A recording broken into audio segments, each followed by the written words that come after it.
Hey, what's going on, everyone? So today I want to talk with you about something that just dropped recently. And honestly, it feels like it's been a long time coming. And that's the fact that we finally got a public beta update connected to Hollow Knight Silksong's patch 3, which landed on September 29th, 2025. Now, if you've been following this game for a while, you already know how much anticipation has surrounded every single update, teaser, or even the tiniest little post from Team Cherry. And the fact that they've decided to put out a public beta ahead of the full patch 3 rollout is really interesting for a bunch of reasons.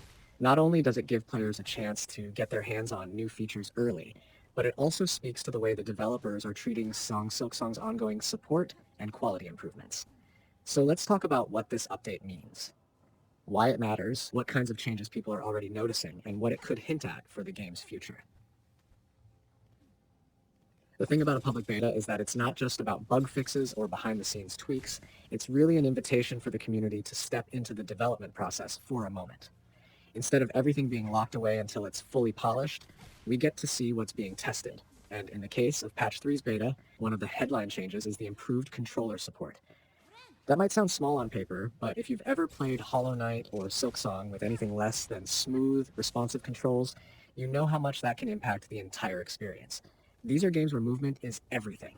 Hornet's agility, the way she leaps, attacks, and reacts to enemy patterns, it all relies on precise input. So controller support being refined is a big deal for people who maybe felt like certain setups weren't responding the way they should.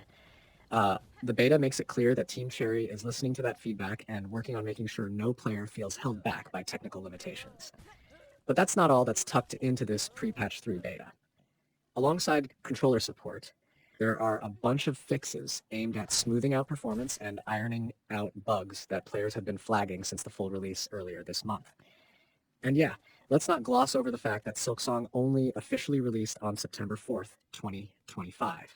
We've been waiting years, and finally getting the game itself was a huge moment. But when you launch something as ambitious as this, especially with the expectations that have built up around Silksong, it's no surprise that there are going to be small glitches or moments that need fine-tuning. That's where patch 3 steps in, and the beta gives us an early taste of how seriously they're taking it. One thing I find fascinating is how quickly Team Cherry has moved from release to testing these bigger patches. We're talking less than a month from the game's launch to an open beta for patch 3. That tells me they're not just dumping the game and walking away, they're actively shaping it in response to the community. That kind of post-launch support is crucial because it turns the release into more of an ongoing dialogue instead of a one-time event. You can almost feel that conversation happening. Players reporting what's working, what isn't, and the devs taking that and saying, okay, let's fix this, let's improve that. And the beta system lets players test those improvements before they're officially stamped into the main build. Now, the beta itself isn't some massive content drop. You're not suddenly getting whole new areas or bosses to play through. It's more about making the game smoother and more enjoyable moment to moment. Think of it as tightening the gears in a machine that's already running beautifully, but still has a couple of squeaks. That's why controller refinements are front and center. But don't underestimate the importance of bug fixes either.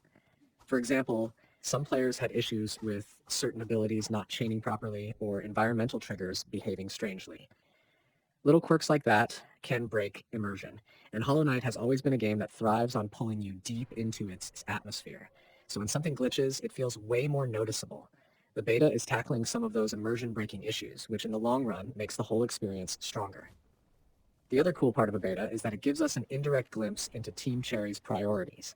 By seeing what they're testing first, you can guess what they consider most urgent.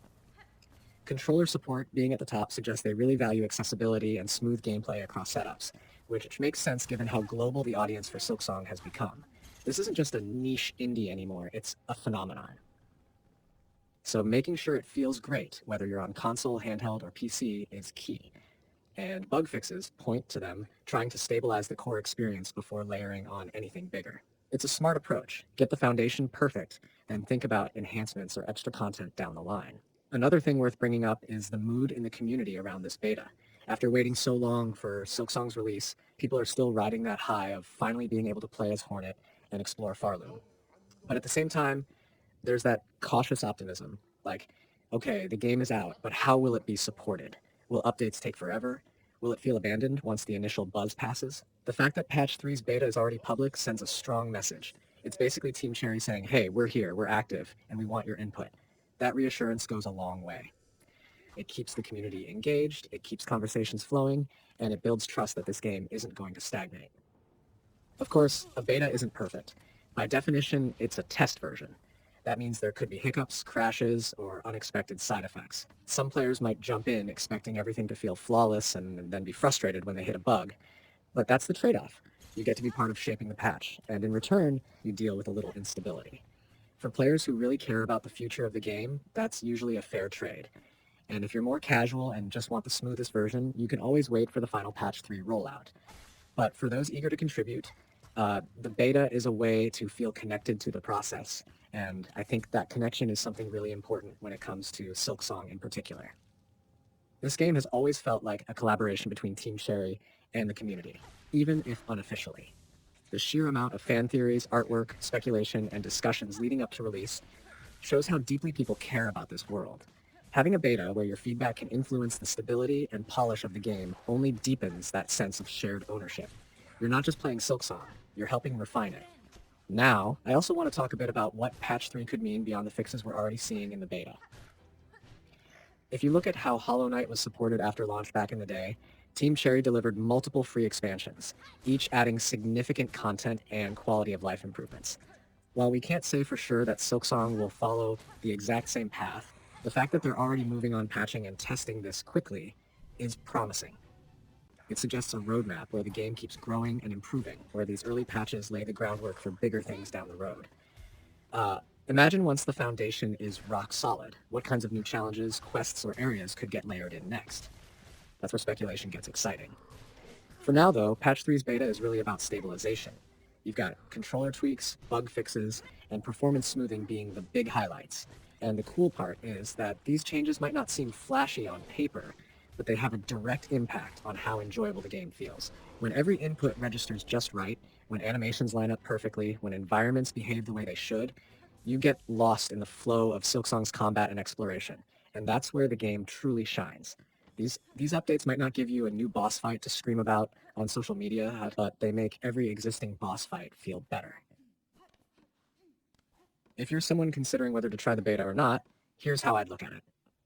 If you're curious about seeing improvements early and you don't mind the occasional hiccup, it's worth checking out. It's fun to be part of that testing stage and to see firsthand how the game is evolving. On the other hand, if you want the cleanest, most stable version with zero risk of weird bugs, maybe hold off until the final patch 3 lands. Either way, it's a win because the game is actively getting better. And the fact that Team Cherry is being transparent about what's happening makes it even better. You don't feel left in the dark, you feel like part of the journey. So yeah, September 29th, 2025 marked a small but meaningful milestone for Hollow Knight Silksong.